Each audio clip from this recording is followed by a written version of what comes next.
Mail అనే ఒక OTT film వచ్చింది, సూపర్ అప్లాస్ తెచ్చుకున్నది. అందులో మెయిన్ లీడ్ చేసినటువంటి ప్రియదర్శి క్యారెక్టర్ ముందు మీకే వచ్చింది, మీరే చేయాల్సి ఉండేనంట. అది ఎందుకు మిస్ అయింది? ఇట్లా ఎవరైనా అది ఏం తెలియదు, బట్ నేను మెయిల్ చేసి అంటే డెమో చేసాం ఆ సినిమా కోసం. డెమో చేసిన తర్వాత నేనే చేస్తానే అనుకున్నాను లాస్ట్ వరకు. లాస్ట్ మూమెంట్లో ఒక చిన్న బాంబు పేల్చారు, మీరు చేయట్లేదు దర్శి గారు చేస్తున్నారు అని. అంటే మీకు డెమో చేసినప్పుడు మెయిల్ ఒరిజినల్ ఒకే డైరెక్టర్ కదా? డైరెక్టర్ అతనే. డైరెక్టర్ చీట్ చేసినట్టు అనుకోవచ్చా? డైరెక్టర్ కాదు, ప్రొడక్షన్ నుంచి వచ్చింది అని ఆయన చెప్పాడు. అంటే మార్కెట్ కూడా కావాలి కదా, ఇది ప్రాబ్లం అని దర్శికి వేస్తాం వెళ్తున్నాము అని చెప్పారు అనమాట. సరే ఇప్పుడు ఇంకా దానికి మనం చేయడానికి. ఎప్పుడైనా మెయిల్ చూసారా మీరు? చూసాను. ఎప్పుడైనా ఈ క్యారెక్టర్ నేనే బాగా చేసి ఉండవు అనిపించిందా? అనిపించింది, ఖచ్చితంగా అనిపించింది. నాకు డెమో చేసి ఉండరు, ఎక్కువ కాలం జర్నీ అయ్యారు కదా కథతో. దాంతో జర్నీ అయ్యాను. అంటే ఈ క్యారెక్టర్ నేనైతే అంటే నేను ఓపెన్ గానే చెప్తున్నాను, నేనైతే బాగా చేసేవాడిని అని అనిపించింది. ప్రీవియస్ కంటే నేనే బెటర్గా చేసేవాడిని అనిపించింది ఖచ్చితంగా. ఆ విషయం డైరెక్టర్ చెప్పారా? డైరెక్టర్ గారికి చెప్పాను. ఆయన ఏమన్నారు? దర్శి గారిని కూడా కలిశాను అప్పుడు, అందులో కూడా చిన్న క్యారెక్టర్ చేశాను కదా. ఆయన తెలుసా దర్శికి ఈ క్యారెక్టర్ మీరు చేయాల్సి ఉండండి? అవును తెలుసు. ఆయన రియాక్షన్ ఏంటి?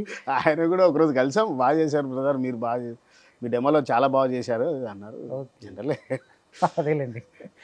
సో ఇప్పుడు భీమదేవరపల్లి బ్రాంచ్ చేస్తూ వస్తున్నారు, కొంత మీకంటూ కొంత అంటే ఫుల్ సాటిస్ఫైడ్ కాకపోయినా కొంతవరకు ఓకే, కొంత స్ట్రగుల్కి ఎదుర్కొన్న లైఫ్ ఇప్పుడు దాకా వచ్చింది. భీమదేవరపల్లి బ్రాంచ్లో హీరో అనే ఆఫర్ ఎలా వచ్చింది? ఆడిషన్ ద్వారా వచ్చింది.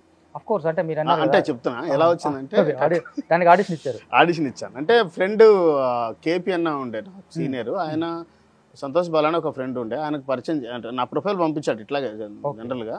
ఆయనకు పిలిపించారనమాట, ఆఫీస్కి పిలిపించి క్యారెక్టర్ గురించి అనుకుంటున్నాం చేయండి, ఆడిషన్ చేయండి అంటే క్యారెక్టర్ గురించి చెప్పారనమాట, ఇట్లా ఉంటుంది అని. సరే ఆడిషన్ చేశాను. డైరెక్టర్ రమేష్ చెప్పల్ గారు, సరే బాగుంది మీ ఆడిషన్ బాగుంది, రేపు రండి మీకు స్టోరీ మొత్తం చెప్తాను అన్నారు. స్టోరీ మొత్తం చెప్పడం నాకెందుకు, నీ చిన్న క్యారెక్టర్ కదా. అంటే వేరే కొంతమంది చెప్పేవాళ్ళు, అప్పుడప్పుడే స్టార్ట్ అయింది అనుకో.